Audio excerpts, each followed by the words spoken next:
Stage पे बैठे हमारे आज के प्रोग्राम के सदर महाराष्ट्र के स्टेट प्रेसिडेंट नासिर नदवी साहब और हमारे आज के इस प्रोग्राम को ऑर्गेनाइज करने वाले हमारी पूना की टीम और पूना की डिस्ट्रिक्ट प्रेसिडेंट कैस साहब और सेक्रेटरी रफ़ीक साहब, आज जो आप यहाँ पर आए हैं मेरे भाई बहनें बुज़ुर्ग, मैं आप सबका पॉपुलर फ्रंट के नेशनल कमेटी के तरफ से शुक्रिया अदा करता हूँ, क्योंकि ये प्रोग्राम जो है हम लोग पूरे इंडिया में, मुझे लगता है कि हज़ारों से ज़्यादा ये प्रोग्राम 26 जनवरी के बाद पूरे इंडिया में हुए हैं। एक दो नहीं हुए हैं, गिनती भी नहीं है। मुझे लगता है कम से कम 5,000 या 10,000 प्रोग्राम्स हमने टच कर दिया है इस लेवल का पूरे इंडिया में, क्योंकि हम चाहते थे कि ये प्रोग्राम्स बड़े बड़े जलसे ना हो जिसमें लोग आए हैं 25-30 लोगों की बात सुने और चले जाएं। उसके बदले एक शहर के क्रीम, एक शहर के ऐसे लोग जिनसे कम्युनिटी बहुत कुछ एक्सपेक्ट करती है, कम्युनिटी आकर उनसे पूछती है कि ऐसे एक सिनेरियो में क्या करें, वैसे एक लोगों को बुलाकर उनके साथ चंद डेवलपमेंट्स उनके सामने रखकर नेक्स्ट स्टेप हम क्या कर सकते हैं उसके बारे में चंद बातें आपके सामने रखने के लिए ऐसा एक प्रोग्राम पूरे इंडिया में हम कर रहे हैं। मैं इंशाल्लाह आपके सामने आज जो है चंद 3 या 4 पॉइंट्स को मैं एक्सप्रेस करने की कोशिश करूंगा। उसमें से पहला जो पॉपुलर फ्रंट के रिलेटेड थोड़े डेवलपमेंट्स हैं। आप में से बहुत सारे लोग, मैं समझता हूं आप हमारे स्पोक्स पर्सन्स हैं। चंद लोग हमसे पूछते हैं कि पॉपुलर फ्रंट का मेंबर मुझे बनना है, क्या करना है। एक टाइम था जब हम उनको कहते थे कि फलां फलां फलां प्रोसेस है पॉपुलर फ्रंट का कैडर बनने के लिए, लेकिन आज हम नहीं कहते कि पॉपुलर फ्रंट का मेंबर बनने के लिए या पॉपुलर फ्रंट बनने के लिए फलां फलां फलां काम आपको करना है। अगर आपका इंटेंशन पॉपुलर फ्रंट के इंटेंशन के साथ मैच करता है तो आप सब पॉपुलर फ्रंट, आप सब हमारे साथ हो। और आज हम देख रहे हैं ये जो एक इंटेंशन इतने लेवल तक चला गया है। जब हम ये तंजीम में शुरू किए थे, और मुझे पता है पुणे में जब हमारा काम शुरू हुआ था तब मैं आता था यहाँ पर, वो टाइम पर हम लोग आकर लोगों से मिलते थे। यहाँ थोड़े ग्राउंड्स हैं, उस ग्राउंड्स में आकर हम लोग बैठते थे। ऑफिस नहीं थे, हम लोग बस में उतरते थे, कहीं एक छोटा सा एक रूम लेते थे, उस रूम में नहाकर यहाँ वहाँ घूमते रहते थे, मस्जिद में घूमते थे, लोगों से मिलते थे, मिलकर आइए आपसे बात करना है। और यहाँ वहाँ बहुत सारे जगह है। आज सुबह मुझे यहाँ के लीडर्स घुमा रहे थे, वो सारे जगह मैं देख रहा था जहाँ पर गली गली में कोने कोने में बैठकर हम लोग इस तंजीम का प्रचार कर रहे थे। उस वक्त हम लोग सोचे नहीं थे कि हमारी तंजीम जो एक छोटी सी एक गांव में शुरू हुई तंजीम थी, कोई बड़े बड़े लोग बड़ा बड़ा प्लान कर कर, कोई बड़े बड़े खानदान के लोग, बड़े बड़े पॉलिटिशियन बैकग्राउंड के लोग, ऐसे लोग मिलकर शुरू की हुई तंजीम नहीं है। लोग सोचते हैं, पूछते भी हैं आपके पीछे कौन है। हम कहते हैं पीछे कोई नहीं, सब सामने है। पीछे कोई नहीं है हमारे, सब सामने है। तो ऐसी एक तंजीम आज किस लेवल तक पहुंच गई है, और हमें लगता है कि अल्हम्दुलिल्लाह हम लोग उस एक लेवल तक पहुंच गए हैं कि हमें असल लोगों के दिलों में जगह बचानी थी। हर साल हम लोग रमज़ान में अपना फंड कलेक्शन करते हैं, लोग पूछते हैं पैसा कहाँ से आता है। तो इस बार कोविड का था, पिछले बार तो हमारे कैडर्स आप देखते हैं गांव गली घूमते हैं। तब एक छोटा सा झोपड़ी था, उस झोपड़ी के यहाँ और वहाँ 2 बड़े घर थे। तो हमारे जो मेंबर्स थे उस 2 बड़े घरों को गए, लेकिन उस झोपड़ी को नहीं। तो उस झोपड़ी में सिर्फ एक बूढ़ी औरत रहती थी, बेवा थी, अकेली रहती थी। तो वो औरत बाहर आई, आकर देखा उसने कि ये लोग यहाँ भी गए वहाँ भी गए, मेरे घर को नहीं आए। तो वो पड़ोसी से पूछे कौन है ये लोग। तो पड़ोसी बताइए पॉपुलर फ्रंट के लोग हैं। तो वो औरत जो है बुलाई, इधर आओ, मेरे घर को क्यों नहीं आए? तो हमारे लोग कहें कि हम लोग पैसा कलेक्शन के लिए आए हैं, आपसे क्या कलेक्ट करना, आपको देना है, समझे? आपके घर में आके क्या होने वाला है? औरत बोली रुको। वो अपने घर में गई, एक पुराना प्लास्टिक का थैला लाया, उसके अंदर 1 रुपये, 2 रुपये, 5 रुपये के कॉइन हैं, वो हमारे हाथ में दे दिए। मैं 1 साल से कलेक्ट करती हूँ सिर्फ आप लोगों को देने के लिए।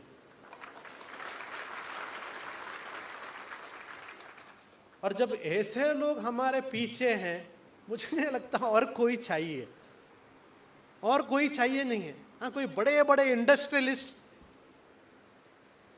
ओपनली हमारे बैकिंग में नहीं आएंगे, क्योंकि उनके पास खोने के लिए बहुत है, उनके पास खोने के लिए बहुत है। और पॉपुलर फ्रंट के साथ वही आएंगे जो खोने से नहीं डरते, जिनके पास खोने के लिए कुछ नहीं है। और यही हमारी ताकत है। वरना आप सोचिए, जो कैंपेन आज हमारे खिलाफ हो रहा था, वो कैंपेन के बावजूद पूना में सिर्फ एक इनविटेशन देते हैं और अल्हम्दुलिल्लाह सिलेक्टेड लोगों को बुलाते हैं और इतने सारे लोग आ जाते हैं। इसका मतलब क्या है? इसका मतलब यही है कि पॉपुलर फ्रंट एक तंजीम जो था, आज वो तंजीम नहीं है।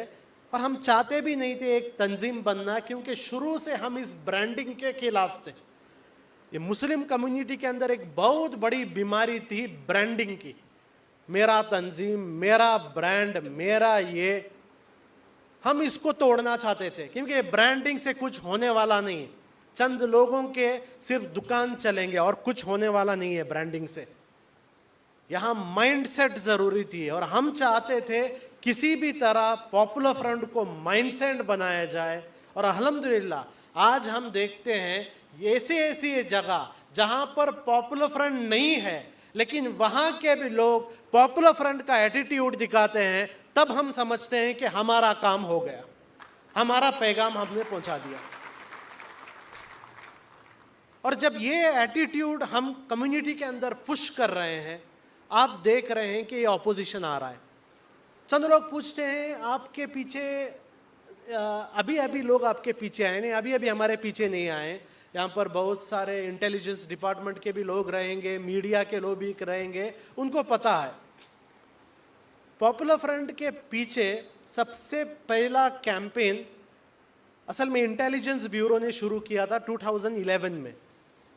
क्योंकि 2011 में पॉपुलर फ्रंट ने दिल्ली में सोशल जस्टिस कॉन्फ्रेंस नाम का एक ग्रैंड कॉन्फ्रेंस दिल्ली में किया था।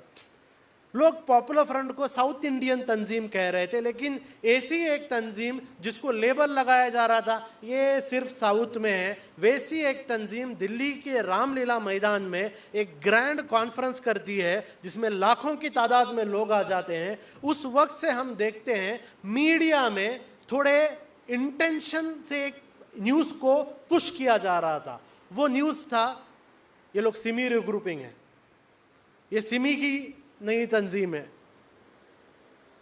बहुत बड़ा एक कैंपेन 2011 में चला।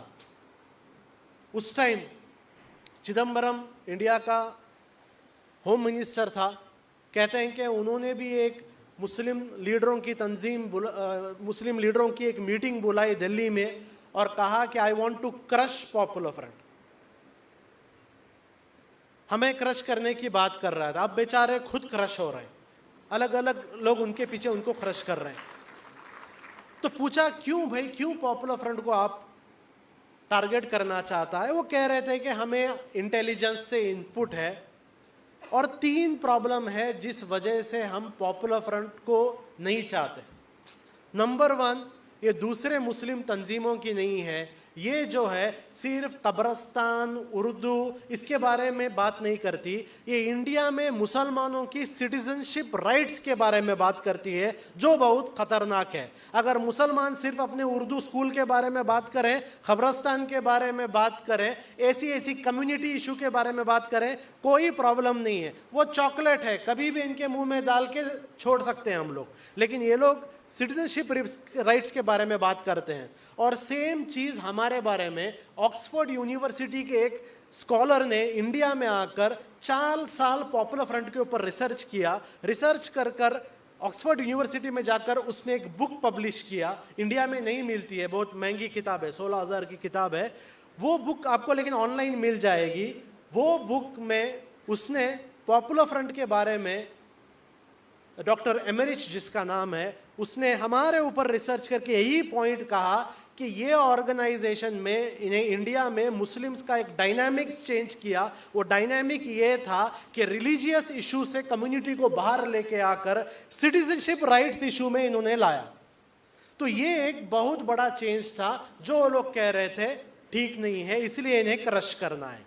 दूसरा, पूरे इंडिया में एक ही दिन एक ही कैंपेन चला सकते हैं। इनकी नेशनल लीडरशिप डिसाइड करती है कि कल पूरे इंडिया में 11 बजे एक प्रोटेस्ट होना है, पूरे इंडिया में हो जाता है, इसलिए इनको टारगेट करना है। और तीसरा, इनको टारगेट इसलिए करना है क्योंकि ये लोग सिर्फ मुसलमानों की बात नहीं कर रहे हैं, ये लोग ट्राइबल्स, दलित, लेफ्टिस्ट, प्रोग्रेसिव, सेक्युलर्स सबके साथ मिलकर काम करना चाहते हैं, इसलिए इन्हें टारगेट करना चाहिए। यानी अगर आप मुसलमान अपने मस्जिदों तक सीमित रहकर अपने इफ्तार पार्टी, अपने जलसे करें, किसी को प्रॉब्लम नहीं है। जैसे ही आप दूसरे कम्युनिटीज को अप्रोच करते हैं, एक सोशल अलायंस बिल्डिंग चाहते हैं, जब आप दलितों की बात करते हैं, जब आप ट्राइबल्स की बात करते हैं, जब आप हिंदुओं की बात करते हैं, जब आप क्रिश्चियंस की बात करते हैं, ये कोई बर्दाश्त नहीं करेगा। और ये 3 रीजन बताए थे जिसके वजह से इन्हें टारगेट करना है। और 2011 से हम देख रहे थे इस तरीके का एक बहुत बड़ा कैंपेन चल रहा था। दूसरे तरफ से आरएसएस ओपनली भी हमें रोकने की बहुत कोशिश कर रहे थे, जैसे हमारे मेंबर्स पर अटैक करना, जहां जहां बीजेपी के एमएलएज हैं वहां पर पुलिस पर प्रेशर डाल करके पॉपुलर फ्रंट के मेंबर्स के ऊपर फेक केसेस डाल के टॉर्चर करना। मेरे पास वक्त नहीं है, वरना मैं आपके सामने बताता किस तरीके का टॉर्चर हुआ है फेक केसेस में। रोएंगे आप लोग, एक एक वाकया बताऊंगा। तो वैसे टॉर्चर्स होने के बाद गांव छोड़कर भागना चाहिए था, नहीं चाहिए ये तंजीम, ऐसा कहना था। उसके बावजूद भी रुककर अपने स्ट्रैटेजी पर, अपने एजेंडा पर काम कर रहे हैं, भागे नहीं हम लोग। ये फॉर्मूला भी फेल, हमारे मेंबर्स पर अटैक किया गया, शहीद हुए हमारे मेंबर्स, जान ली गई। लेकिन वो लोग ये भूल गए पॉपुलर फ्रंट के मेंबर्स हैं, ये कोई पहलू खान या अखलाक नहीं है, ये पॉपुलर फ्रंट के मेंबर्स हैं, वो भूल गए थे। फिर भी हम लोग पीछे नहीं हटे। फाइनली आपको याद होना है, केरला में कोच्चि में आरएसएस का नेशनल एग्जीक्यूटिव काउंसिल हुआ, 3 दिन का काउंसिल था। उस काउंसिल में तीसरे दिन में रेजोल्यूशन पास होना है, लेकिन मोहन भागवत ने पहले दिन में ही रेजोल्यूशन पास किया। बाहर आकर उसने मीडिया के सामने कहा, आज फुल डे हमारा डिस्कशन ये था कि पॉपुलर फ्रंट को रोकना है, गवर्नमेंट को पॉपुलर फ्रंट को रोकना है। और हम देखते हैं 2014 से जब से उनकी गवर्नमेंट आई है, तब से इस गवर्नमेंट ने अगर अच्छे नीयत से, पूरे मेहनत से अगर कोई एक काम किया है तो वो पॉपुलर फ्रंट को टारगेट करने का काम किया है। बाकी सारे जुमलेबाजी, इकोनॉमिक बर्बाद कर दिया, एम्प्लॉयमेंट को बर्बाद कर दिया। पूरे दुनिया में इंडिया के जो अलग अलग लेवल्स में इंडिया थे, हर रेटिंग में डाउन कर दिया। सिर्फ एक ही काम जो ये गवर्नमेंट पूरे इंटरेस्ट के साथ कर रही है, वो पॉपुलर फ्रंट को टारगेट करने का काम। इसलिए आज इंडिया के अंदर जितने भी एजेंसीज हैं, चाहे ईडी हो, एनआईए हो, सीबीआई हो, या कोई भी इनकम टैक्स हो, रजिस्ट्रेशन डिपार्टमेंट हो, ये सारे डिपार्टमेंट हमारे पीछे हैं। और लोग हमसे पूछते हैं, इतने सारे डिपार्टमेंट आपके सामने पीछे रहकर भी पॉपुलर फ्रंट का काम तो 1 सेंटीमीटर पीछे नहीं गया, 1 सेंटीमीटर पीछे नहीं गया। अब जाकर थोड़े यहाँ के आपके एनसीपी के लीडर से पूछिए ईडी क्या है, वो बताएंगे आपको। अब जाकर यहाँ के शिवसेना के लीडर से पूछिए ईडी क्या है। इतनी बड़ी तंजीम थी उनकी, इतने बड़े सपोर्टर थे, फिर भी अपने फाउंडर के फैमिली को छोड़ के बीजेपी के पास चले गए। वो ईडी का पावर है। अब जाकर राहुल गांधी, सोनिया गांधी को पूछिए क्या है ये एजेंसीज, बताएंगे। और अब ये एजेंसीज को जिस तरीके से उनको टारगेट करके इस एजेंसी ने बीजेपी का काम कराया, अब आप सोचिए वही एजेंसी हमारे पीछे लगी है और हम कैसा डील कर रहे हैं उन्हें, हम कैसा डील कर रहे हैं। एक आसान लड़ाई नहीं लड़ रहे हैं हम लोग जिसमें मिठाई, मेवे, तालियां चल रही, नहीं। ये हर दिन एक नया इशू। आज चंद बिकाऊ मुस्लिम तंजीमों को अजीत दोवल ने दिल्ली में एक प्रोग्राम किया। अजीत दोवल ने तो पीएफआई का नाम नहीं लिया, पीएफआई के बारे में उसने कुछ नहीं कहा, लेकिन चंद एजेंट्स होते हैं जिनका घर बीजेपी की वजह से चलता है। उन एजेंट्स के थ्रू मुस्लिम राष्ट्रीय मंच या अलग अलग ऐसे होते हैं, इनके थ्रू आज भी स्टेटमेंट दिया गया पीएफआई को बैन करो। क्यों? क्योंकि ये लोग ऐसा एक माहौल चाहते हैं, भाई हम तो नहीं कह रहे हैं पीएफआई को बैन करो, ये देखो मुसलमान ही चंद लोग हैं, अच्छी शेरवानी, अच्छी टोपी पहनकर हैं, ये लोग ही बोल रहे हैं ना मुसलमानों को पीएफआई को बैन करो। अब ये हमारे जो एनएसए है अजीत दोवल साहब, ये बीजेपी है, वो शायद इन शेरवानी को देखकर बहक गए, लेकिन इन शेरवानियों की परेशानी मुस्लिम कम्युनिटी को अच्छा मालूम है, इसलिए कोई इन पर भरोसा नहीं करता, इनका कोई क्रेडिबिलिटी नहीं है। ऐसे लोगों को मीडिया के सामने लेके आकर बड़ा लीडर बना रहे हैं, घर वाले पूछ कर नहीं देख रहे हैं उन्हें। जिस दरगाह के वो अपने आप को लीडर बोल रहे हैं, उस दरगाह में भी एंट्री लेने के लिए उन्हें मुश्किल है, वहां के खादिम उन्हें एंट्री लेने नहीं देते, ये लोग आकर कम्युनिटी का लीडर बन रहे हैं। तो इस तरीके का एक नया प्लान भी है कि मुस्लिम कम्युनिटी के अंदर चंद ऐसे पालतुओं को रखा गया है, या तो उनको ईडी से डराया जा रहा है या फिर मंथली एक पेमेंट दिया जा रहा है। उस पेमेंट में उनको काम सिर्फ इतना है, भाई आप दिन रात पीएफआई के खिलाफ बात करो, लेकिन वो भी फेल हो रहा है। अभी एक नया भी एजेंडा वो लोग चला रहे हैं कि पॉपुलर फ्रंट के हर एक लीडर और मेंबर को टारगेट करके जो बिजनेस में है, गवर्नमेंट जॉब में है, एम्प्लॉयमेंट में है, उनके जॉब्स और उनके बिजनेस को प्रॉब्लम क्रिएट किया जा रहा है। उससे भी कुछ नहीं हो रहा है, काम और तेजी से बढ़ रहा है। कुछ भी नहीं हो रहा है, काम और तेजी से बढ़ रहा है। वो इसलिए क्योंकि जब ये 2014 से ये कैंपेन्स हमारे खिलाफ चला था, उस वक्त हम लोग भी बैठ के हमने सोचा क्या करना है। बहुत सारे लोग आए जो हमारे वेल विशर्स थे, उन्होंने आकर हमसे कहा आप एक 5 साल साइलेंट हो जाओ, आप लोग एक 5 साल साइलेंट हो जाओ। हमने पूछा साइलेंट का मतलब क्या है?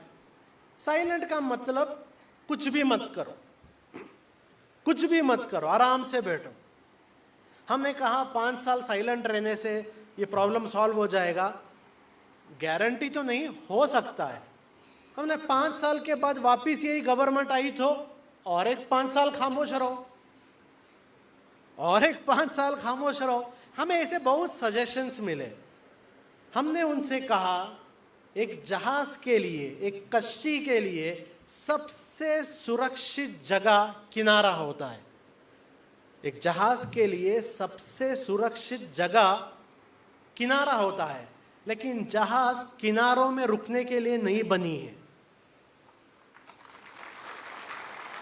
जहाज किनारों में रुकने के लिए नहीं बनी है। जहाज का बनाया ही गया है जहाज को समुद्र में जाए, लहरों को टक्कर दे और अपने मंजिल तक पहुंचे, तूफानों को सहे, क्या भी फेस हो। जिस काम के लिए उस जहाज को बनाया है वो काम वो जहाज को करना है। पॉपुलर फ्रंट को भी ये सारे चैलेंज फेस करने के लिए हमने बनाया था। ऑफिस में खामोश बैठने के लिए नहीं बनाया था।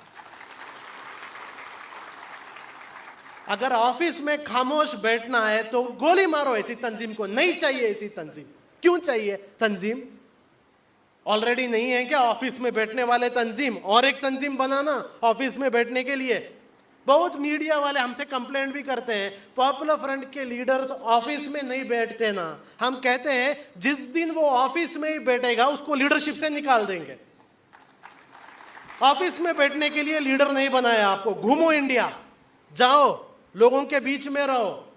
आपको कुर्सी में बैठने के लिए लीडर नहीं बनाए। ये तंजीम इसलिए नहीं बनाए क्योंकि हमें पता है ये जो फैसिस्ट हैं, आरएसएस हो या इससे पहले हिटलर था, इससे पहले मसोलिनी था या फिरौन था, ये सारे फैसिस्ट जो हैं, ये फैसिस्टों की एक सिफत होती है, इनकी खुराक जो है, इनकी खुराक डर है। जितना डर ये सामने वालों में देखेंगे इनकी ताकत उतनी बढ़ जाती है। आप याद रखें, फिरौन एक हुक्मरान था, लेकिन बनी इस्राएल के अंदर के खौफ को देखकर वो अपने आप को खुदा कहने लगा। हिटलर का एजेंडा सिर्फ जर्मनी को कैप्चर करना था, लेकिन इंग्लैंड, रशिया और पूरे यूरोप के हुक्मरानों का खौफ देखकर हिटलर ने पूरे दुनिया को कैप्चर करने का प्लान कर दिया। ये फैसिस्टों की सिफत होती है। इंडिया में भी आप लोग देख लीजिए, बाबरी मस्जिद कर रहे थे, अयोध्या इनका एजेंडा था। अयोध्या के इशू के बाद मुसलमानों का खौफ आरएसएस ने देख लिया, इसलिए अब वो लोग कह रहे हैं 30,000 मस्जिद और चाहिए। याद रखिए, पूरे इंसानी हिस्ट्री में जो फैसिस्ट होते हैं, इन फैसिस्टों की खुराक खौफ होता है, डर होता है। आप इनको डर दिखाएंगे, इनका साइज और बढ़ जाएगा। आप इनके आंखों में आंखों डालकर हिम्मत दिखाइए, आपके आंखों के सामने छोटे बन जाएंगे ये लोग। और ऐसे ही नहीं कह रहा हूं, एक्सपीरियंस से कह रहा हूं। एक्सपीरियंस से कह रहा हूं क्योंकि 20-25 साल में गली गली में इनके आंखों में आंखें डालकर बात कर रहे हैं हम लोग। ये बड़े बड़े लोग जो अपने आप को बड़ा बड़ा लीडर कह रहे हैं, मुसलमानों को जो बड़े बड़े स्टेज में आकर धमकी देते हैं, इन सब की बुज़दिली हमने देख ली है। ये सोशल मीडिया में बड़े बहादुर दिखते हैं, पर्सनली जाकर मिलो इनसे, पर्सनली जाकर मिलो। इनकी पूरी बुज़दिली का पूरा लिस्ट पॉपुलर फ्रंट के पास है, 1 नंबर के बुज़दिल हैं। लेकिन इनका काम डराना है। जितना आप डरेंगे आप इनको और बड़ा बनाओगे, जितना आप हिम्मत दिखाओगे उतना आप इनको और छोटा करोगे। अब मैं ये जो एटीट्यूड आपके सामने मैं रख रहा था, ये हिम्मत का, कॉन्फिडेंस का, ये एटीट्यूड ये नहीं चाहते मुसलमानों के अंदर आए। ये चाहते हैं मुसलमान वही अपना कब्रस्तान, मस्जिद कमेटी इसी में बिजी रहें। ये नहीं चाहते मुसलमान कॉन्स्टिट्यूशन की बात करें, ये नहीं चाहते मुसलमान डेमोक्रेसी की बात करें। हमारा एक कैंपेन क्या है? Save the Republic. अब बताओ, सेव द रिपब्लिक कैंपेन में किसी को प्रॉब्लम होना है क्या? गवर्नमेंट भी 75 ईयर्स मना रही है, हम भी 75 ईयर्स मना रहे हैं। आज दिल्ली में हमारा प्रोग्राम कैंसिल कर दिया गया। क्यों भाई? क्या हमारा कैंपेन एंटी आरएसएस कैंपेन है? नहीं। एंटी बीजेपी कैंपेन है? नहीं। ये तो एक सेव द रिपब्लिक कैंपेन है, हमारे देश के संविधान को बचाओ। फिर भी परमिशन नहीं मिल रहा है। क्यों? इन्हें प्रॉब्लम ही ये है कि मुसलमान देश के बारे में बात नहीं करना। आप लोग जाकर अपने नमाज रोजे ज़कात के बारे में बात करो, देश के बारे में बात नहीं करना। क्यों? ये हमें देश का सिटीजन मानते ही नहीं। MS गोलवालकर की किताब वी आर नेशनहुड डिफाइंड में यही चीज बताया गया है कि मुसलमानों को इंडिया में सेकंड क्लास सिटीजन बनाना है। यही इनका प्लान है। ये कभी भी मुसलमानों को RSS ने इंडिया का सिटीजनशिप नहीं माना। और आज जब हम कॉन्स्टिट्यूशन की बात करते हैं, सिटीजनशिप की बात करते हैं, डेमोक्रेसी की बात करते हैं, मुल्क के डेवलपमेंट की बात करते हैं, इन्हें ये बर्दाश्त नहीं होता। और जो तंजीम ये एटीट्यूड मुसलमानों के अंदर डाल रही है, उस तंजीम को टारगेट करने के लिए आज पूरे काम करके भी कुछ भी सक्सेस नहीं हुआ। इसलिए अभी एक ब्रांडिंग चल रहा है पॉपुलर फ्रंट का, ब्रांडिंग। मैं बहुत सारे मीडिया वालों के साथ उठता बैठता हूं, ऐसे मीडिया वाले जो रात को 9 बजे पॉपुलर फ्रंट को गाली देते रहते हैं। मैं जानता हूं पर्सनली बहुत अच्छे लोग हैं, बहुत अच्छे लोग हैं, बहुत अच्छे लोग हैं। मुझे एक मीडिया वाले ने यहां तक कहा था, आप फिक्र मत करो, हम आपके बारे में इतना सब गाली दे रहे हैं, फिक्र मत करो आप। क्योंकि हम ही वो लोग थे जो साध्वी प्रज्ञा को टेररिस्ट बोलते थे। आज हम ही वो लोग हैं जो साध्वी प्रज्ञा को देशभक्त बोल रहे हैं। आप फिक्र मत करो। हमें सिर्फ हमारे कॉर्पोरेट्स का एक पॉलिसी होता है। कल अगर हमारे ओनर्स का एक पॉलिसी आ गया, पॉपुलर फ्रंट का सपोर्ट करो, हम भी दिन रात आपकी तारीफ करेंगे। लेकिन ये मीडिया वाले एक बात भी कहते हैं कि आपका इमेज बहुत ही एक क्रिमिनल इमेज बनाया गया है। हम बहुत सारे पुलिस वालों से भी मिलते हैं, हायर ऑफिशियल से मिलते हैं, SP, कमिश्नर्स, IG। जब हम उनसे मिलते हैं और बातचीत करते हैं, वो हमें खुद कहते हैं कि आपसे बात करने से पहले हम सोचते थे कि PFI वाले ने अपॉइंटमेंट लिया है, इसका मतलब कोई ओसामा बिन लादेन या तालिबान टाइप के लोग आने वाले हैं बात करने के लिए, लेकिन दिखते हमारे टाइप के लोग हैं। और जब बात करते हैं, हमारा पूरा इश्यूज उनके सामने रखते हैं, वो लोग कहते हैं सेब बात, आपका इमेज जो बनाया गया है ये बहुत खतरनाक इमेज बनाया गया है, स्पेशली नॉन मुस्लिम्स के बीच में, मेजॉरिटी कम्युनिटी के बीच में और थोड़े एलिट मुसलमानों के बीच में आपका एक नेगेटिव इमेज बनाया गया है। और ये इमेज याद रखिए मैन्युफैक्चर्ड इमेज है, ये रियल इमेज नहीं है, मैन्युफैक्चर्ड इमेज है। मैं आपको बताता हूं, अभी बहुत सारे मीडिया डिबेट्स में हम जाते हैं, वो लोग पूछते हैं पॉपुलर फ्रंट आपको बैन करना चाहिए। हम पूछते हैं क्यों? नहीं, आपके ऊपर तो बहुत सारा टेरर केस है। हम कहते हैं एक बताओ, एक बताओ। वो लोग तब अपने पीछे बैक रूम को पूछते हैं सच में नहीं है क्या कोई, सच में नहीं है क्या कोई टेरर केस? हम कहते हैं नहीं है। हम बताते हैं टेरर केस किस पर है। मालेगांव ब्लास्ट हुआ, मालेगांव ब्लास्ट का जो चार्जशीट था, वो चार्जशीट अगर आप पढ़ेंगे, वो चार्जशीट में 4 मीटिंगों का जिक्र किया गया जो भोपाल में, इंदौर में हुआ, जिस मीटिंग के अंदर दयानंद पांडे, साध्वी प्रज्ञा, कर्नल पुरोहित, ये टाइप के लोग थे। उस चार्जशीट में किसका नाम है? उस चार्जशीट में RSS के कैडर्स का नाम है। यानी बॉम्ब ब्लास्ट केसेस में पॉपुलर फ्रंट का नाम नहीं है, RSS का नाम है। लेकिन उनको आप टेरर नहीं बोलेंगे। अजमेर ब्लास्ट, समझौता एक्सप्रेस ब्लास्ट, ये सारे ब्लास्ट में NIA का चार्जशीट था, ATS का चार्जशीट था। इस चार्जशीट में इन्वेस्टिगेशन हुआ। इंद्रेश कुमार जो RSS का नेशनल एग्जीक्यूटिव कमेटी मेंबर है, मुस्लिम राष्ट्रीय मंच जिसने बनाया, वो डूबियस कैरेक्टर का इन्वेस्टिगेशन हुआ था बॉम्ब ब्लास्ट केस में, पॉपुलर फ्रंट का नहीं हुआ था। तमिलनाडु में शिवकाशी में RSS के ऑफिस में बॉम्ब फूटे थे।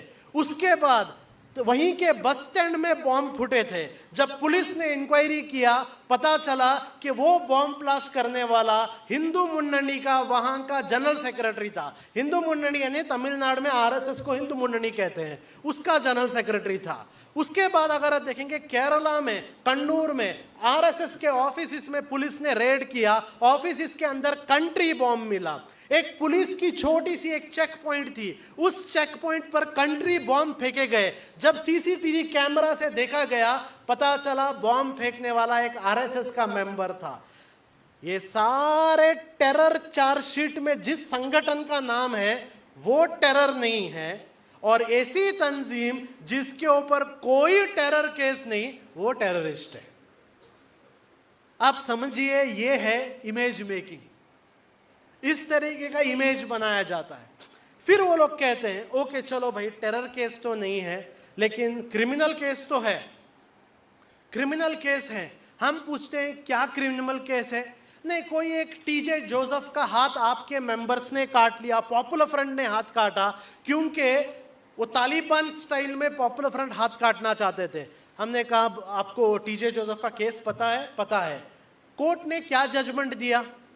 वो जजमेंट भी आपने पढ़ा होगा। तब वो लोग पीछे पूछते हैं भाई वो जजमेंट किसी ने पढ़ा है? नहीं, किसी ने नहीं पढ़ा।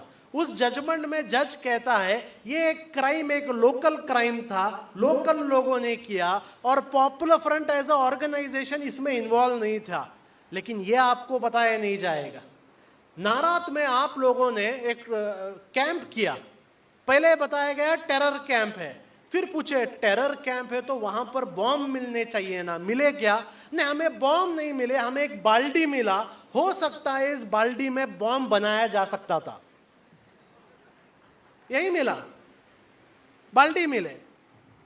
तो बाल्टी को बाल्टी बॉम्ब, एक लकड़ी मिला, लकड़ी बॉम्ब, ये बताया जाता है। एनआईए ने आकर वहां पर टेरर एंगल डाला।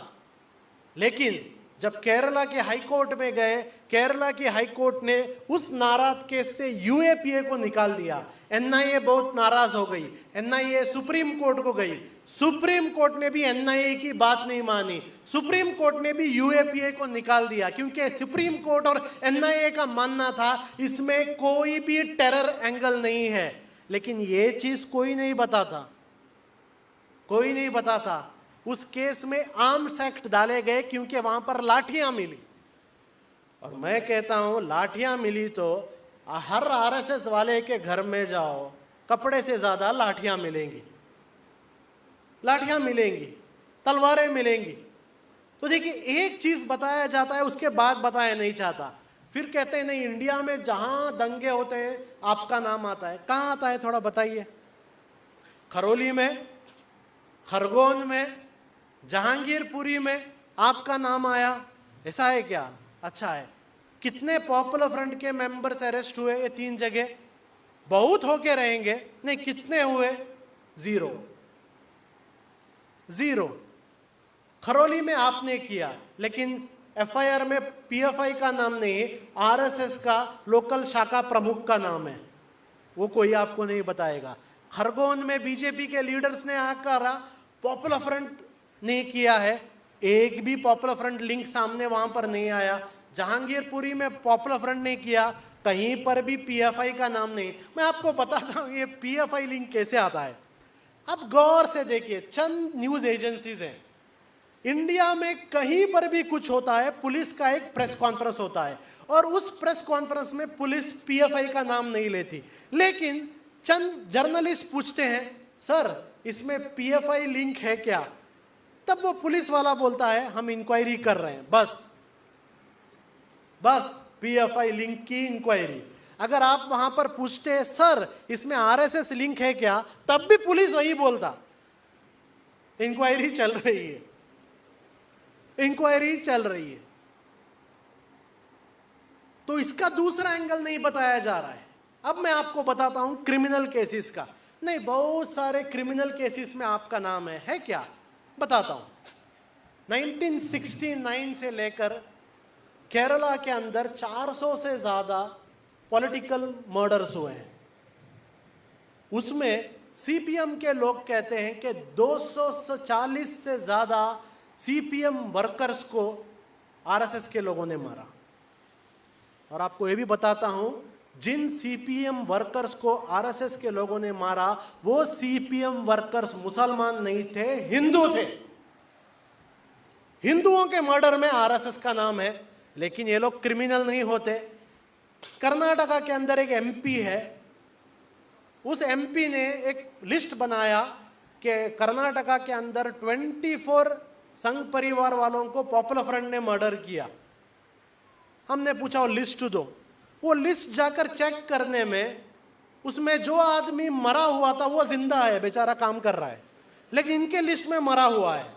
और एक आदमी का नाम आया उसके अंदर, हरीश पुजारी का।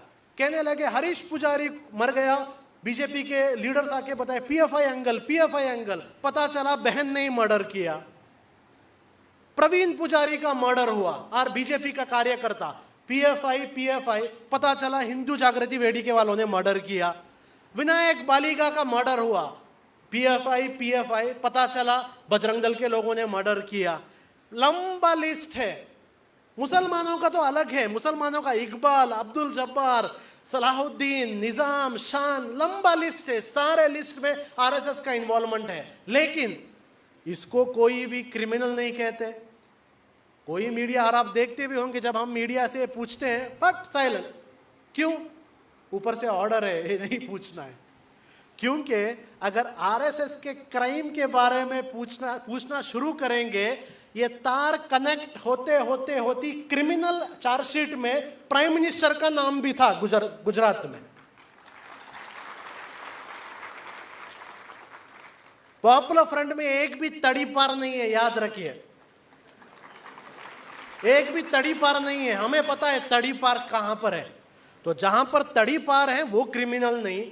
जिनका नाम दंगों में आया, फिर गवर्नमेंट बनने के बाद उन्हें क्लीन चिट मिला, वो लोग क्रिमिनल नहीं। जिनके मेंबर्स मर्डर केसेस में इन्वॉल्व हैं वो क्रिमिनल नहीं। 1967 से लेकर जबलपुर में जो दंगे हुए थे, 1967 से लेकर अभी रामनवमी के जो दंगे हुए, ये सारे दंगों को आप स्टडी कीजिए। सारे दंगों में आप देखेंगे कहीं ना कहीं संघ परिवार का इन्वॉल्वमेंट है, वो लोग क्रिमिनल नहीं। प्रॉब्लम ये है, हम मुसलमान जो हैं वेरी डिफेंसिव हैं। एक टाइम वो लोग हम पर इल्जाम लगाए इस्लाम दहशतगर्दी है, सारे मुसलमान सेमिनार करना शुरू कर दिए, नहीं इस्लाम शांति है, शांति है, शांति है। क्यों भाई, आपको डाउट है? हमें पता है हमारा मुल्क अमन का है, हमें बताने की जरूरत नहीं। हमें बताना है आप आरएसएस के लोग टेररिस्ट हो, आप टेरर केसेस में हो। इंडिया का सीक्रेट्स बेचा किसने बेचा? अभी ध्रुव सक्सेना को मध्य प्रदेश में पकड़ा गया। कौन था ध्रुव सक्सेना? क्या मुसलमान था? क्या पीएफआई था? बीजेपी का कार्यकर्ता था। जम्मू में एक लश्कर ए तोयबा कमांडर को पकड़ा गया। कौन था वो? अभी जाके देखने में बीजेपी का आईटी सेल का मेंबर था। अभी मेघालय में पुलिस ने रेड किया, वहां पर एक प्रोस्टिट्यूशन का अड्डा चल रहा था। छोटे छोटे बच्चियों को प्रोस्टिट्यूशन में डाला जा रहा था। जाके देखने में क्या पता चला? बीजेपी का वाइस प्रेसिडेंट है। तो ऐसी एक क्रिमिनल पार्टी, ऐसी एक टेरर केस में इन्वॉल्व होने पार्टी, ऐसी एक संगठन जिसके मेंबर्स दंगे, बॉम्ब ब्लास्ट से लेकर मर्डर्स में इन्वॉल्व हैं, उनके बारे में कोई कुछ नहीं बोलता। प्रॉब्लम क्या है? नॉलेज ही नहीं है, नॉलेज ही नहीं है। नहीं, हमें कैसा पता चलेगा? किताब पढ़िए, आर्टिकल्स पढ़िए, वो पढ़ने के लिए टाइम नहीं। हमारा टाइम कहां पर वेस्ट होता है? सुबह सुबह को मैसेज आता है, 10 लोगों को फॉरवर्ड करो, बरकत आ जाएगा, ऐसे चीजों में हमारा टाइम चला जाता है। रिसर्च करने में, बुक्स पढ़ने में, उस बुक्स को पढ़कर कम्युनिटी को अवेयर करने में। हमारे अंदर स्पीकर्स नहीं है क्या? जबरदस्त स्पीकर्स हैं। एक बार काशीराम ने कहा था, बीएसपी के काशीराम ने, कि मुसलमानों के जो जबरदस्त स्पीकर हैं, मुझे उनके फेफड़े चाहिए। क्या चिल्ला चिल्ला के बात करते हैं, मुझसे भी नहीं होता, आपके फेफड़े मुझे उधार में दे दो, मैं भी बात करूंगा। लेकिन कंटेंट क्या है? कंटेंट क्या है? एक दूसरे को गाली देना, एक दूसरे की खींचातानी करना, जो रेलिवेंट नहीं है उन सब्जेक्ट्स के ऊपर डिस्कशन। लेकिन कम्युनिटी को अवेयर करने के मामले में कुछ भी नहीं हो रहा है। फैक्ट्स नहीं पढ़ रहे हैं, कंटेंट नहीं पढ़ रहे हैं, उसको आर्टिकुलेट कर कर अपने अपने इजलासों में इसको लोगों के सामने नहीं रख रहे हैं। क्यों पूछ रहे हैं? नहीं, हम तो ए पॉलिटिकल है, हम तो क्या है, ए पॉलिटिकल है, हम समाज की बात नहीं करते। देखिए, याद रखिए, नबी करीम सल्लल्लाहु अलैहि वसल्लम ने फरमाया है, एक जालिम के सामने हक की बात कहना सबसे बड़ा जद्दोजहद है। ये दीन का हिस्सा है। प्रॉब्लम क्या है? ये दीन के हिस्से को हम छोड़ दिए। कंफर्ट जोन हमें बहुत ज़्यादा पसंद है। तो ये एक चीज़ आपके सामने आना ज़रूरी था कि वो जो आप पर लेबल लगाएंगे, आपको क्रॉस उन पर डालना है, क्योंकि ये सारे क्रिमिनल और टेररिस्ट ग्रुप में लोग इन्वॉल्व थे। मैं अब आपके सामने जो है चंद बात कह के मैं इंशाल्लाह मेरी बात ख़त्म करूँगा। थोड़े चीज़ें जो मैं चाहता हूँ कि मेरे पास वक्त नहीं है डिटेल आपके सामने रखने के लिए, लेकिन इसी टॉपिक्स पर मैंने बहुत जगह बात की है और आपने भी सुना होगा। लेकिन मैं फिर भी जिस शहर में भी जाता हूँ वहाँ के लोगों के सामने मैं ये बात रखता हूँ। देखिए, पॉपुलर फ्रंट को टारगेट वो लोग इसलिए कर रहे हैं क्योंकि हम एक डेवलपमेंटल एजेंडा, एक पॉजिटिव एटीट्यूड को कम्युनिटी के अंदर पुश कर रहे हैं। ऐसे टाइम पर जब कोई बात नहीं कर रहा है, हम बात कर रहे हैं। ऐसा मत समझिए कि ये तंजीम के लोग कुछ भी इनके नहीं है। ये इनके भी बीवी बच्चे हैं भाई, इनके भी माँ बाप हैं, इनके भी बिजनेस है, इनके भी जॉब है, इनको भी है ना फैमिली, इनको भी फैमिली है, इनको भी फैमिली है।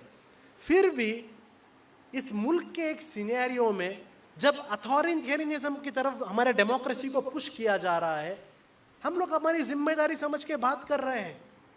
हाँ, इसमें कुछ रिजल्ट आएगा या हार भी जाएंगे, रिजल्ट के लिए कोई काम नहीं करता, क्योंकि रिजल्ट जो है हमारे हाथ में नहीं, रिजल्ट अल्लाह के पास है। याद रखिए, रिजल्ट के लिए काम करना हमारी दीन में है ही नहीं।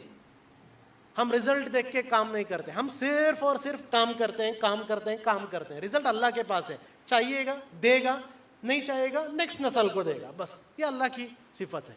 हमारा काम काम करना है। तो ये एक एटीट्यूड हम चाहते हैं। ये सिर्फ एक संगठन का काम नहीं। अगर मैं आकर आपके सामने कहूँ पॉपुलर फ्रंट सारे प्रॉब्लम का सल्यूशन है, ये झूठ है, नहीं है। एक संगठन सारे प्रॉब्लम को सॉल्व नहीं कर सकते। प्रॉब्लम को वो लोग सॉल्व करते हैं जिन पर प्रॉब्लम फेस होता है। हमें एक एक्सपीरियंस है, हम आपके सामने रखेंगे, क्या हमारे से चाहिए हम रखेंगे। वो पॉइंट्स हम लोग पूरे इंडिया में जाकर कम्युनिटी लीडर्स के सामने रखते हैं, ताकि ऐसे एक प्रोग्राम के बाद आप इन मुद्दों को अपने लोकल सिनेरियो में रखकर एक डिस्कशन करें, जलसे नहीं, एक राउंड टेबल डिस्कशंस करें।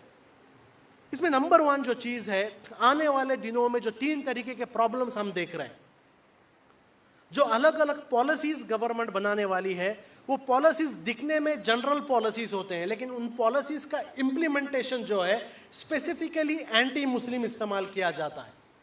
लोग बार बार हमसे पूछते थे, भाई CAA और NRC एंटी मुस्लिम कहाँ है? वो तो एक जनरल पॉलिसी है ना, उससे आपको क्या प्रॉब्लम है? हम भी कहते हैं जनरल पॉलिसी है, लेकिन इस जनरल पॉलिसी को हमने आसाम में देख लिया। इस जनरल पॉलिसी को हमने आसाम में देख लिया, जहां पर उन लोगों को जिनकी जिम्मेदारी थी NRC बनाने की, रजिस्टर बनाने की, उनको वहां पर एक टारगेट्स दिया जाता था कि इस गांव में इतने परसेंटेज मुसलमानों के नाम के सामने D लिखिए। एक आदमी के नाम के सामने जब D लिखा जाता है लोकल पॉपुलेशन रजिस्टर में, फिर 10 साल गए, फिर 10 साल गए। 10 साल क्या करना है? अपना सिटीजनशिप प्रूव करने के लिए लगाना है। आपका 10 साल, उसके बाद बीवी बच्चों का। तो पॉलिसी गवर्नमेंट कभी भी एक कम्युनिटी के खिलाफ नहीं लाती है। पॉलिसी जनरल होता है, लेकिन उस पॉलिसी का इम्प्लीमेंटेशन जो होता है स्पेसिफिकली टारगेटेड होता है। अभी जो ये पॉपुलेशन कंट्रोल बिल ला रहे हैं, अगर आप जनरली देखेंगे इंडिया में, अगर आप ग्रोथ रेट में देखेंगे, मुसलमानों का पॉपुलेशन जो है जिस तरीके से ग्रोथ हो रहा था अब नहीं हो रहा है, क्योंकि मुसलमानों के अंदर पॉपुलेशन कंट्रोल आ गया है। फिर भी आप देखिए, जब ये बिल को लाया जाएगा स्पेसिफिकली मुस्लिम्स के ऊपर कंडीशंस लाया जाएगा। डीएनए प्रोफाइलिंग बिल जो आ रहा है, जिसमें हर एक आदमी का जिस तरीके से पासपोर्ट का डेटा मेंटेन करने की बात कर रहे हैं, उसी तरीके से जो आदमी फॉर एग्जांपल एक पेटी केस में एक दो पड़ोसियों के बीच में एक बातचीत हो गई, वो बातचीत में एक आदमी को पुलिस ने पकड़ लिया, वहां पर पुलिस उसका डीएनए प्रोफाइलिंग करेगी, उसके बायोमेट्रिक प्रोफाइलिंग करेगी और छोड़ देगी, पेटी केस है, चला गया। लेकिन कल उसी शख्स को एक गवर्नमेंट जॉब आ गया, वो जब उस गवर्नमेंट जॉब के लिए जाएगा, गवर्नमेंट जॉब के डेटाबेस में जब उसका बायोमेट्रिक एंट्री किया जाएगा, ओ इसका तो बायोमेट्रिक डेटा है, इसका मतलब बड़ा क्रिमिनल है। फिर आपको 10 साल लगेंगे प्रूव करने के लिए भाई कोई क्राइम नहीं था, दो पड़ोसियों के बीच का झगड़ा था, दो पड़ोसियों के बीच का झगड़ा था, 10 साल लगेंगे आपको प्रूव करने के लिए। तो लॉज जनरल होते हैं, लॉज के जो इंप्लीमेंटेशन होते हैं वो स्पेसिफिकली टारगेटेड होते हैं। दूसरा चीज जो एजेंसीज को इस्तेमाल होते हैं, आपने देखा महाराष्ट्र में एजेंसीज को इस्तेमाल करके किस तरीके से गवर्नमेंट को बदला दिए। वो भी शिवसेना जैसी एक पार्टी, इतनी पावरफुल पार्टी, आप जानते हैं शिवसेना का हिस्ट्री, इस स्टेट में उन्होंने कितने बड़े बड़े आंदोलन किए। वैसी एक पार्टी को भी एजेंसीज को इस्तेमाल करके किस तरीके से तोड़ा गया। अब सेम वो बता रहे हैं कि जो मॉडल हमने शिवसेना के साथ इस्तेमाल किया, सेम मॉडल हम अभी डीएमके के साथ करेंगे, डीएमके को भी स्प्लिट करेंगे, टीआरएस के साथ करेंगे, टीएमसी के साथ करेंगे, बीजू जनता दल के साथ करेंगे, सेम पॉलिसी यूज करने के। ओपन बात, तमिलनाडु में तो वहां के बीजेपी प्रेसिडेंट ने ओपनली बता भी दिया, टीआरएस में तेलंगाना में बीजेपी का प्रेसिडेंट ओपनली बोल रहा है, हाँ अभी टीआरएस के ऑफिस में ईडी का रेड हो रहा है, जिसको पता है रेड होने वाला है। केरला के अंदर न्यूज है कि आरएसएस के और बीजेपी के लोग मुसलमान दुकानों में आते हैं, मॉल्स में आते हैं, कॉन्ट्रैक्टर्स के पास आते हैं, बिल्डर्स के पास आते हैं, भाई हमें चंदा दो। वो कहते हैं भाई मैं चंदा नहीं दे सकता, ईडी आ जाएगा। एक मामूली लोकल गली का बीजेपी वर्कर ईडी की धमकी देता है एक मुस्लिम बिजनेसमैन को। ये सेकंड प्रॉब्लम होगा जिसमें एजेंसीज को इस्तेमाल किया जाएगा, फेक केसेस डाले जाएंगे। जिस तरीके से आपने अभी देखा बिहार फुलवारी में पॉपुलर फ्रंट नाम के एक ऑफिस में रेड हुआ, हमारा ऑफिस भी नहीं था भाई, पाप बेचारे एक बुजुर्ग आदमी वो ऑफिस को रजिस्टर किए थे, वो ऑफिस एक रिटायर्ड सर्कल इंस्पेक्टर का था, वो 2 लोगों का था, उनको उठा के लेके गए, पॉपुलर फ्रंट का लिंक भी नहीं। वहां पर उसका बेटा कहता है कि पुलिस मेरे घर में जब रेड करके गई, पुलिस के हाथ में कुछ भी नहीं था, लेकिन शाम को पुलिस वहां पर आकर स्टेटमेंट देती है कि नहीं, यहां पर एक डॉक्यूमेंट मिला इंडिया को इस्लामी हुकूमत बनाने का, इस्लामी हुकूमत बनाने का डॉक्यूमेंट मिला। नहीं, नरेंद्र मोदी का विजिट था, उस विजिट को लोग टारगेट कर रहे थे। और पुलिस को कब पता चला नरेंद्र मोदी के विजिट को टारगेट कर रहे हैं? नरेंद्र मोदी जाने के बाद खुद सेल्फ गोल मार रहे हैं। लेकिन एक केस बनाकर किस को उसके अंदर ऐड करेंगे।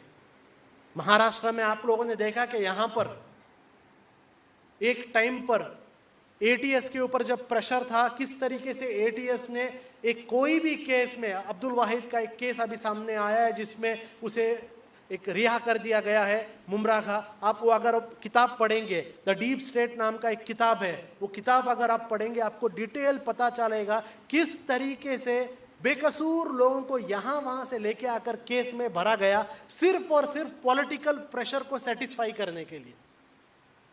तो ये सेकेंड प्रॉब्लम होगा जिसमें एजेंसीज को इस्तेमाल करेंगे।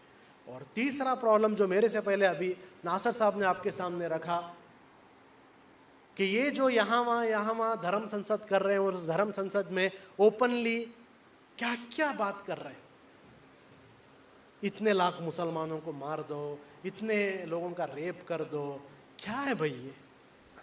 कि किसी को इससे प्रॉब्लम नहीं है? क्या चल क्या रहा है? लॉ एंड ऑर्डर है किधर?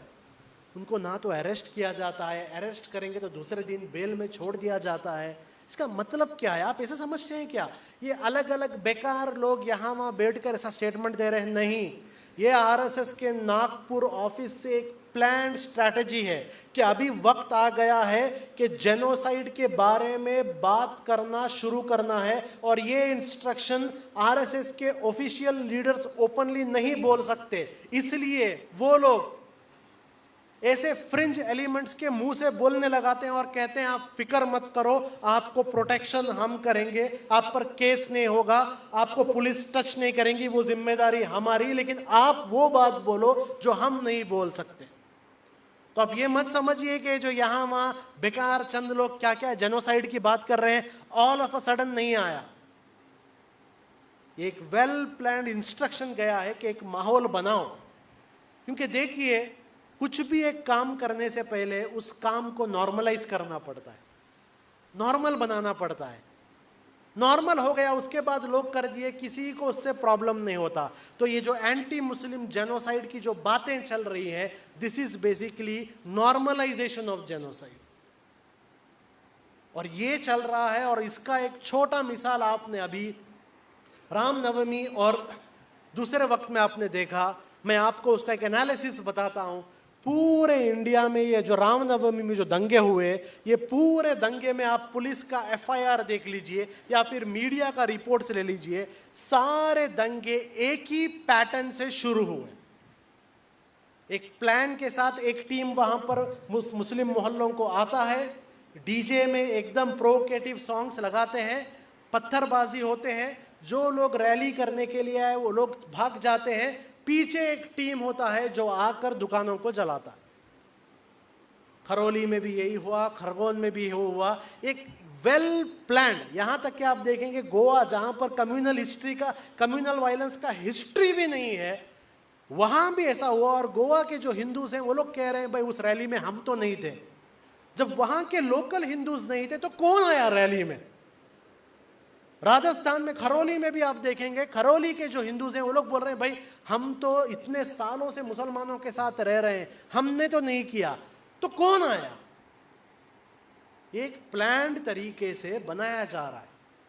इसका एक छोटा सा आपने देखा जो टेस्ट है वो रामनवमी के साथ हुआ। इसके पीछे बहुत बड़ी एक पॉलिटिक्स है, ये हिंदू मुस्लिम करने के लिए। और याद रखिए ये हिंदू मुस्लिम प्रॉब्लम इंडिया में है ही नहीं, मैं हर जगह कहता हूं, आज भी कहूंगा, हिंदू मुस्लिम प्रॉब्लम कभी भी नहीं था, क्योंकि एक कंट्री ऐसी है कि हम लोग एक ही स्कूल में पढ़े हुए लोग हैं। अगर हिंदू मुस्लिम प्रॉब्लम होता, कोई एक साथ एक स्कूल में नहीं पढ़ते, एक साथ बिजनेस नहीं कर सकते। कोई भी एक मुसलमान दुकान वाला देखो उसका कस्टमर हर धर्म का रहेगा, कोई भी एक हिंदू वेंडर देखो उसके कस्टमर्स मुसलमान रहेंगे। ये हिंदू मुस्लिम प्रॉब्लम नहीं है, लेकिन एक मैन्युफैक्चर किया जा रहा है हिंदू धर्म को सामने रखकर और पीछे छुपकर। ये तीसरा प्रॉब्लम है।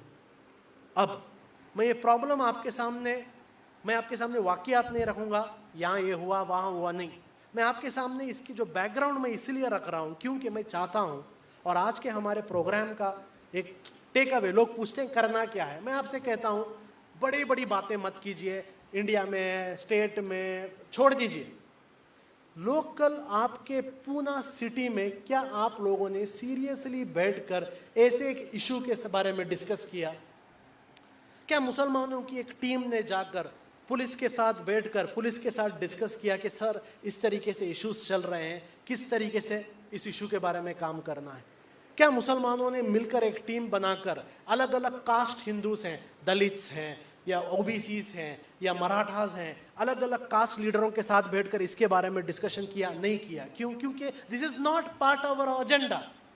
तो लोग पूछते हैं क्या करना है। मैं सबसे पहले बताता हूं, आपके सिटी के अंदर सिलेक्टेड लोगों का, उसमें पॉलिटिकल पार्टी मत देखिए, तंजीम मत देखिए, कुछ मत देखिए, एक सिलेक्टेड ग्रुप का एक छोटा सा फोरम बनाइए और उस फोरम के अंदर दुनिया भर की बातें मत कीजिए। स्कूल बनाना, कॉलेज बनाना, मदरसे बनाना, वो अल्हम्दुलिल्लाह बन रहे हैं, आप नया डिस्कस करने की जरूरत नहीं है, वो सब डिस्कस मत कीजिए। इस छोटे फोरम के अंदर ये जो हमारे सामने प्रॉब्लम्स आ रहे हैं, उस प्रॉब्लम्स के बारे में डिस्कस कीजिए, डिस्कस कीजिए उसके बारे में। जब आप डिस्कस करना शुरू करते हैं, और डिस्कस नेशनल और स्टेट लेवल के एंगल में डिस्कस मत कीजिए, लोकल लेवल में डिस्कस कीजिए कि क्या कर सकते हैं। अगर एजेंसीज का इस तरीके से मिसयूज किया गया, किस तरीके से लीगली आप लोग उसका जवाब दे सकते हैं? क्या आपके पास एक स्ट्रॉन्ग लीगल टीम है उसको फॉलो करने के लिए? लोग पूछते हैं नहीं, हम बहुत बड़े पैसे वाले लॉयर को हायर करेंगे, सब ठीक हो जाएगा। कुछ ठीक नहीं होगा। लॉयर क्या करेगा? असल केस बनता है एफआईआर से, असल केस बनता है चार्जशीट से, और पूरा का पूरा गेम जो ये संघ परिवार के लोग करते हो एफआईआर और चार्जशीट में करते हैं। कितने लोगों को चार्जशीट कोर्ट से कैसा निकालना वो भी नहीं पता है, एफआईआर का सर्टिफाइड कॉपी किस तरीके से लेना है वो भी नहीं पता ही नहीं। क्यों नहीं? हम लोग पैसा देके बहुत बड़े एक लॉयर को हायर करेंगे, ये सब नहीं चलता। वो बड़ा लॉयर सुप्रीम कोर्ट में आएगा या हाई कोर्ट में आएगा, लेकिन आपके मोहल्लों के अंदर छोटे छोटे लीगल एडवाइजरी टीम्स आपको बनाने पड़ेंगे। हम गाइड करेंगे, अगर आप हमसे पूछेंगे हम बताएंगे, हमारे लॉयर टीम को हम भेजेंगे। लॉयर्स का अलग एक एसोसिएशन बनाकर उनका काम होगा कि कहीं पर भी एक मोहल्ले में किसी भी एक बेकसूर मुसलमान के ऊपर जब एक फेक केस डाला जाता है, उस बेकसूर मुसलमानों की डिफेंस करना, उसके लीगल डिफेंस प्रोवाइड करना उसके और उसके घर वाले की जिम्मेदारी नहीं, पूरे के पूरे मोहल्ले की जिम्मेदारी है। ये कॉन्सेप्ट में हमको जाना पड़ेगा। ये नहीं हो रहा है। ये जो लिंचिंग के इंसिडेंट्स हुए हैं, पॉपुलर फ्रंट उसमें लीगल एड प्रोवाइड कर रहा है। पूरे इंडिया के लिंचिंग इंसिडेंट से हम जाकर मिल रहे हैं, हम जाकर उनसे मिलते हैं। गरीब गरीब लोग झोपड़पट्टी में रहते हैं, उनको वहां का डीसी आकर कहता है भाई आप 5 लाख रुपए ले लो, एक्सीडेंट बोल दो, बात खत्म। वो लोग ले लेते हैं 5 लाख रुपए। क्यों? हम जाके बोलेंगे उनसे इंसाफ के लिए लड़ो, भाई आप बोल के चले जाएंगे, हमारे मोहल्ले वाले हमारे पीछे नहीं रुकते ना। तो याद रखिए, बाहर वाले आएंगे स्पीच करके जाएंगे, लेकिन एक इशू होने के वक्त काम लोकल लोगों को करना पड़ेगा। इसलिए अभी से आप लोगों को लोकली ऑर्गेनाइज होना है। एक सिटी लेवल पर ऑर्गेनाइज कीजिए, और सिर्फ सिटी लेवल पर काफ़ी नहीं है, डिफरेंट मोहल्ला। अल्हम्दुलिल्लाह हमारा सबसे बड़ा एक ब्लेसिंग हमारे कम्युनिटी का है कि हम लोग एक मस्जिद सेंट्रिक कम्युनिटी है। एक मोहल्ले में 4 मुसलमान रहे तो भी सबसे पहले एक मस्जिद बना देंगे, एक मस्जिद सेंट्रिक है। तो जो मोहल्ला सिस्टम हमारा है, उस मोहल्ले सिस्टम के अंदर 2-3 चीज़ों को इंट्रोड्यूस कीजिए। नंबर 1, वहाँ पर एक स्ट्रॉन्ग लीगल सपोर्ट सिस्टम का सेटअप कीजिए। अगर आपको उसमें कुछ भी ट्रेनिंग चाहिए, पॉपुलर फ्रंट अपनी लीगल टीम है, हम आपको सपोर्ट करेंगे। हमारे लॉयर्स को हम भेजेंगे जो आकर आपको गाइड करेंगे। हमारे अलग अलग प्रोजेक्ट्स होते हैं, लीगल अलग अलग प्रोजेक्ट्स होते हैं। इस तरीके से लीगल सपोर्ट सिस्टम्स हम किस तरीके से हमने बनाया है अलग अलग जगह, और किस तरीके से बेहतरीन काम हो रहा है। जो मुजफ्फरनगर के दंगे हुए थे, वो दंगों में आप देखेंगे इंडिया के हिस्ट्री में पहला ऐसा दंगा है जिसमें मुसलमानों को कॉम्पनसेशन मिला, वरना कभी भी कॉम्पनसेशन नहीं मिलता। मुजफ्फरनगर के दंगों में कॉम्पनसेशन मिलने की वजह क्या है? वहाँ पर पॉपुलर फ्रंट ने हमने जाकर 1 साल एक छोटा उस गांव के अंदर एक लीगल ऑफिस बनाकर वहाँ पर लॉयरों को हमने अपॉइंट कर वो केस उन लॉयरों ने फाइट नहीं किया, वो बड़े बड़े लॉयर फाइट करेंगे, लेकिन वहाँ पर केस बनाना, डॉक्यूमेंट्स कलेक्ट करना, एफआईआर्स लाना, सेक्शंस क्या है, लोगों को आइडेंटिफाई करना, ये पूरा केस बनाने का काम किया गया। और उसके बाद अल्हम्दुलिल्लाह आप देखते हैं वहाँ पर कितने के सारे फैमिलीज को कंपेंसेशन मिला। लेकिन उसके पीछे वेरी लोकलाइज्ड काम था। लिंचिंग केस में इंडिया में सिर्फ एक ही लिंचिंग केस है जिसमें जस्टिस मिला, झारखंड के अंसारी केस का। केस हमने लड़ा, लेकिन हम उसका क्रेडिट नहीं लेते। क्यों? अगर उसकी बीवी हमारे साथ नहीं रुकती, वो केस हम नहीं लड़ सकते थे। हम क्या करेंगे? लॉयरों को देंगे, डॉक्यूमेंटेशन करेंगे, उसकी बीवी हमारी और उसकी फैमिली हमारे साथ रुके, हम आपके साथ हैं। और वहाँ के लोकल मोहल्ले वालों ने हमें साथ दिया, हम हैं आपके साथ। तो इस तरीके का एक लोकल सपोर्ट सिस्टम बनाना है, एक लोकल क्राइसिस मैनेजमेंट सिस्टम आपको बनाना है, और आप देखेंगे बेहतरीन काम होगा। जब आप ऑर्गेनाइज होंगे, आप इस तरीके के इश्यूज पर रेगुलर डिस्कस करेंगे, और साथ ही साथ पॉलिटिकल अलायंस बिल्डिंग नहीं चाहिए, सोशल अलायंस बिल्डिंग चाहिए। आपके मस्जिद मोहल्ले के साइड में एक दलित कम्युनिटी, एक ट्राइबल कम्युनिटी, एक ओबीसी कम्युनिटी, या कोई भी एक अलग धर्म की कम्युनिटी, क्रिश्चियंस, हिंदूज रहते हैं, उनके साथ सोशल अलायंस बिल्डिंग कीजिए। पॉलिटिकल अलायंस बिल्डिंग कुछ भी काम आने वाला नहीं है। ये पॉल इलेक्शन के वक्त काम आएगा, हर वक्त काम आने वाला सोशल अलायंस बिल्डिंग है। हम भी अलग अलग दलित लीडरों के साथ उठते बैठते हैं और वो लोग हमें एक ही चीज़ बताते हैं कि मुस्लिम तंजीम हमारे साथ आते हैं लेकिन मोहल्ले हमारे साथ नहीं आते। तंजीम आते हैं, लीडर आते हैं, लेकिन मोहल्ले हमारे साथ नहीं आते। और जहाँ जहाँ पॉपुलर फ्रंट ने ये दलित, मुस्लिम ट्राइबल, मुस्लिम ओबीसीज, मुस्लिम क्रिश्चियंस, मुस्लिम अपर कास्ट, अलग अलग जो हमने वहाँ पर जो एक एसोसिएशंस और जो सोशल अलायंसेस हमने बनाए हैं, हर जगह हमने देखा है ऐसे इश्यूज नहीं हुए, वहीं पर सॉल्व हो गए। तो ये चीज़ें आपको एज अ कम्युनिटी लीडर्स करना है। और आखिरी बात, उलमा मेरे सामने हैं, कम्युनिटी के अच्छे अच्छे स्पीकर्स मेरे सामने हैं। मैं आखिरी बात कहता हूँ, आपका जिम्मेदारी जो मैं आपके सामने रख रहा हूँ वो ये है, ये वक्त ऐसा आ गया है कि हमें कॉन्फिडेंस देना है, हमें पॉजिटिव एटीट्यूड देना है। नेगेटिविटी हमारे दीन में नहीं है। जंगे खंदक, जिसको जंगे अहज़ाब भी कहते हैं, जंगे खंदक के वक्त बहुत ख़राब हालत था। आप लोग जानते होंगे, मेरे पास वक्त नहीं है बताने के लिए कि खाने के लिए कुछ नहीं था, कमर पर पत्थर बांधे हुए थे, अलग एक माहौल था। वैसे माहौल में खुद नबी करीम सल्लल्लाहु अलैहि वसल्लम भी खुद खड्डा खोद रहे थे, खंदक खोद रहे थे। तो एक खोदते खोदते सहाबाओं के सामने एक बहुत बड़ा पत्थर आ गया। वो लोग तोड़ रहे हैं, वो टूट नहीं रहा है। तो नबी करीम सल्लल्लाहु अलैहि वसल्लम को आकर उन्होंने कहा कि एक पत्थर है, टूट नहीं रहा। आप सल्लल्लाहु अलैहि वसल्लम खुद गए, वो जो उसका टूल था उस टूल को लिया, लेकर ज़ोर से एक मारा। मारने में वो पत्थर टूटा नहीं, उसमें से एक चिंगारी गई और आप सल्लल्लाहु अलैहि वसल्लम ने उस चिंगारी की तरफ देखा। और एक बार मारा और एक चिंगारी निकली, आप सल्लल्लाहु अलैहि वसल्लम ने उस चिंगारी की तरफ देखा। तीसरी बार मारा और एक चिंगारी निकली, वो तीसरे डायरेक्शन में गई, आप सल्लल्लाहु अलैहि वसल्लम ने वो डायरेक्शन देखा और उसके बाद पत्थर जो है टूट गया। फिर आप सल्लल्लाहु अलैहि वसल्लम जब बाहर आए, सहाबा ने आकर पूछा इसके पीछे की हिकमत क्या है, कि हमने देखा 3 चिंगारी निकले, अलग अलग डायरेक्शन में निकले और आपने तीनों को देखा। तो आप सल्लल्लाहु अलैहि वसल्लम ने फरमाया, देखिए ये जंगे खंदक का दौर था, जब खाने के लिए कुछ नहीं, पूरे के पूरे जजीरतुल अरब मदीना पर हमला करने के लिए आए थे। जिन यहूदी कबाइलों के साथ मुआहिदा हुआ था वो लोग भी धोखा दे दिए। सिर्फ कुरैश नहीं, पूरे के पूरे अरब कबाइल भी आ गए, ताइफ के लोग, हर लोग आ रहे थे। ऐसे एक टाइम पर हम जिंदा रहेंगे क्या नहीं, हमारा मदीना बचेगा क्या नहीं, हमारा जेनोसाइड होगा क्या नहीं, जेनोसाइड का माहौल था।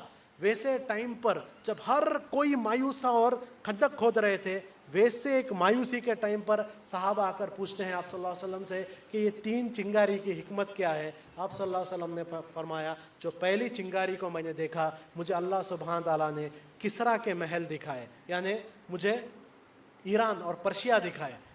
दूसरा चिंगारी जब निकला, अल्लाह सुब्हान ताला ने मुझे कैसर के महल दिखाए।